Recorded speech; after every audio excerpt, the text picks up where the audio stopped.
Clarification. The party that has renewed my mandate is called the National Unity Platform. That's the name of the party. You kept referring to it as the National Unity Party. But I appreciate your interest in matters to do with my political party, sir. Actually, the letter refers to it as the party. It is a party. Okay. Yes, it is a political party. But its name is National Unity Platform. So it's NUP party, yeah.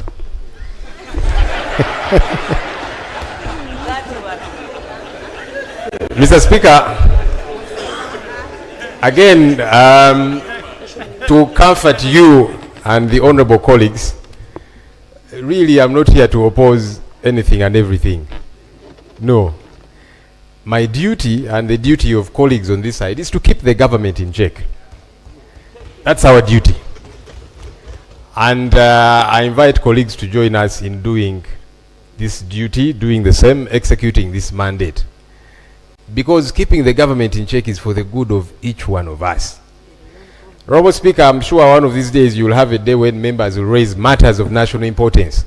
They will tell you about the poor roads in their areas. They will tell you about, government officials stealing money that is supposed to trickle down to their people. They'll tell you about bad hospitals. They'll tell you about all these many different things. So as we keep government in check, it's for the good of all of us. And we shall happily continue to do it. Honorable Speaker, the Vice President and the Prime Minister have been approved by this House. We all did not vote for the both of you, but you have been approved. And our hope is that you will serve everybody. Because you see, that's what service delivery is supposed to be about. That you will extend services to everybody. That your offices will be accessible. We are going to bother you a great deal. Please get ready. Whether it be knocking at your offices, whether it be here on the floor, we shall not come at your home. She has said at home, no, we shall not come. But here in the Parliament. Please get ready. Because it's important for that to get happen. On our end, we are going to keep you in check. And please, you should be happy about that. It should not be a bad thing. When we keep you in check, we are saying, do better here, improve here, do this the right way as should happen. And so we'll keep bothering you about all these many different things. Service delivery, political prisoners. That's a song we have sung, and we're not going to keep quiet. Because there's people that are rotting in jail 5, 6, 7 years. They have not had their day in court. That is wrong. Wrong, regardless how it happens. And by the way, the same has happened to some people on the interim side. So regardless who it happens to, it is wrong. So these things we shall not keep quiet about. Get ready. Honorable Speaker, I did not vote for you to become Speaker. Because I had a candidate. No, me, I'm saying it publicly. Because I had a candidate. But I'll tell you what, Right Honorable Speaker. But your candidate voted for me. I don't know about that. But I want to believe the 60 votes he got, one of those was his. But I'll tell you what, Right Honorable Speaker. I want to salute you, especially for your remarks after you took chair of Speaker, when we were still at Kololo. I, for that moment, felt at ease. I hope I'll continue to feel that way. And here is why I felt at ease. Your speech had 3 critical elements that excited me. Number 1, you promised to be a speaker even for those who did not vote for you, like me. And that's imperative. Because now you have become a referee for all of us. Our hope is that you will be ready to blow the whistle when there is a hard tackle, as opposed to you actually being the one tackling us. So that gave me comfort, Right Honorable Speaker. You promised in your remarks a corruption-free Parliament. That excited me. And you have our support in ensuring this, Right Honorable Speaker. Right Honorable Speaker, you promised that Parliament is supposed to be open, and so the media is supposed to be welcome here. I want to appreciate, because on that one you have taken immediate action. I was told that the Nation Media Group accessed Parliament today, because they were barred from accessing Parliament for months, and that is wrong. My appeal to you, Right Honourable Speaker, I'm saluting you publicly for the remarks that you made. Kindly actualize the remarks that you made. That's my humble appeal to you.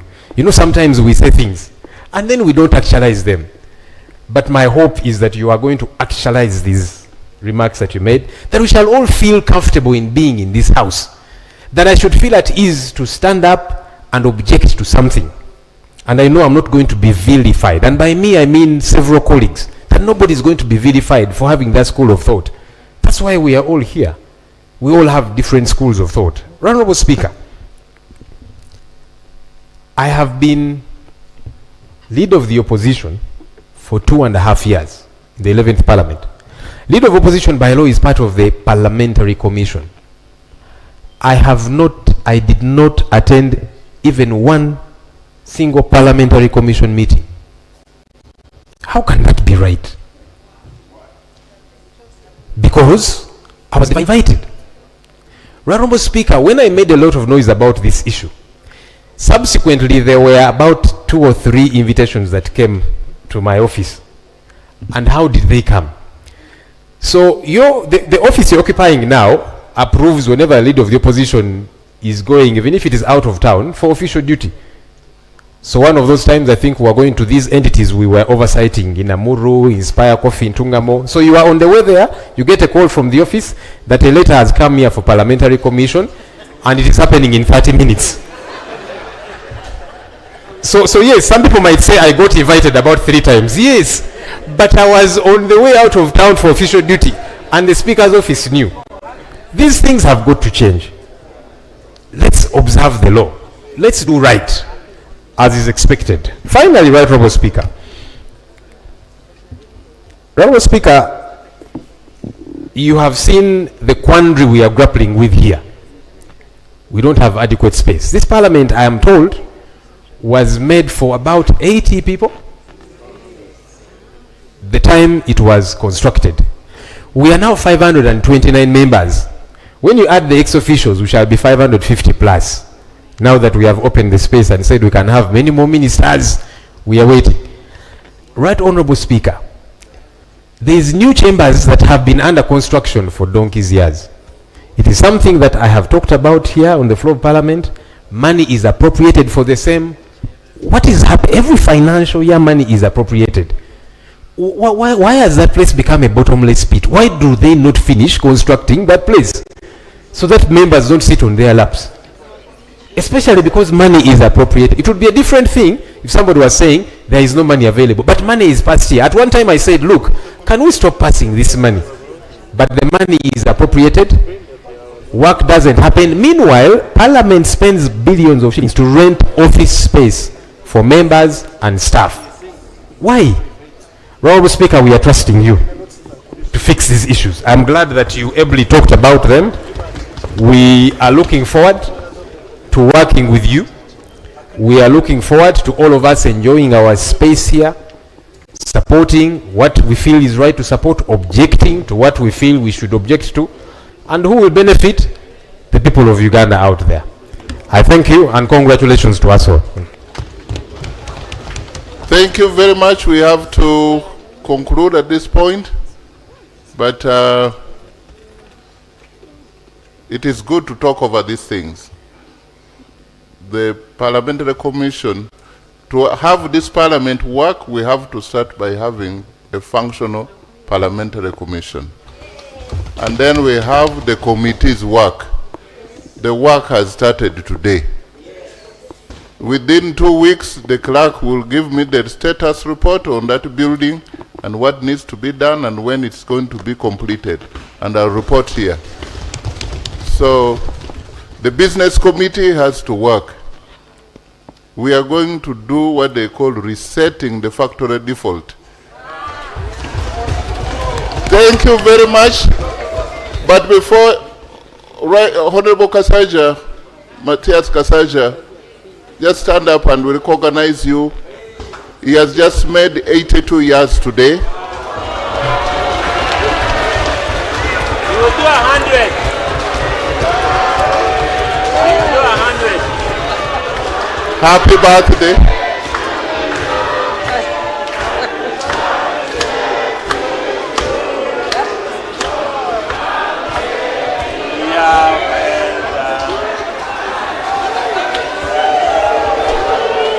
Thank you. Our best wishes, many more returns. He wants a drink. And I know that the economy is now